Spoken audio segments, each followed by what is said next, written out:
time for the third quarter. I said we're gonna have 4 parts, so I guess it's three quarters. The third one, what I want to talk about is death, which these things cause, but oh well, bad habit. Maybe I'll quit someday. Anyway, my idea is this.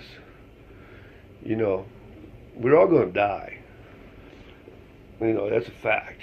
And let's say there's a heaven and you go to heaven, right? Once you're there, what is it?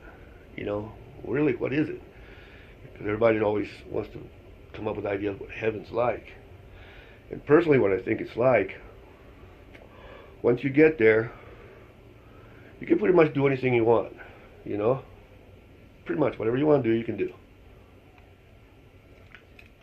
So then the question is, okay, well, what do you want to do? Now, you might be thinking that once you die, you become super duper smart and know everything, right? It's possible. But it's also possible that when you die, you just yourself, you know, just being able to do whatever you want to do. And basically, it's up to your imagination as to what you want to do. Now, some people got good imaginations and can think a lot of things they want to do. Because there's the standard ones about, you know, going, seeing Jesus, going, seeing Lincoln and stuff like that, you know. But there's, I mean, once you have an eternity, once you do that, what else would you want to do, you know? And since you have an eternity, I was thinking, you know, and the reason I'm bringing this subject up, we just had a lottery recently for $1.3 billion, and everybody went nuts. Everybody bought tickets. I hardly ever buy tickets. I spent $40 on the stupid thing. Over $40, under 50, but over 40s. But from someone that doesn't buy them, you know, that's a ton of money. I can imagine the people that are used to buying them. Anyway, the reason I'm bringing this up is this. You know, one of the things you could do is say, okay, that day, right, as I did my things that particular day, drove the car here and there, wherever, right, I want to see, every time I go by a place that sells lottery tickets, every time I go by one of those places, I want to see a thing light up. If I'd have stopped, right, you didn't stop, but if I'd have stopped and bought a quick pick, would I have won? So the question would be, I want to travel for the 2 weeks prior or 1 week prior, about probably 4 days prior. Every place I went, and how many times I bypassed a place to buy a ticket, you know. Now you could say, okay, I want to find out, light up green for the money, for all of it, and light up yellow.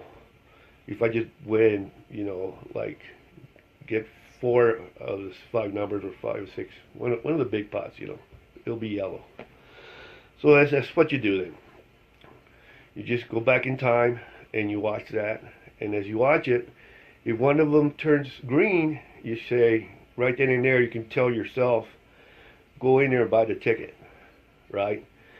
And you go in and you go buy the ticket because, I mean, it's your heaven. You can do whatever you want. So you basically are going to see what would have happened if you don't want the money, right? Because everything, the person you're controlling is you, you know. You just change the scenario a little bit. So you watch yourself go in there, buy the ticket. You watch yourself leave the store. You watch yourself on the night that they have the drawing. You watch yourself just freak out to the max, you know, just to the max. Have a great time, you know. And then you follow your life. Find out if the money made your life better or if it made it worse. Because I've heard both. It's hard to believe that getting a lot of money can make your life worse. It's just, I think it's a matter of the people not using it properly more than anything else. But anyway, that's one of the things you could do. In other episodes I'll talk about other stuff. But now I think it's time to kick off or punt to the fourth quarter.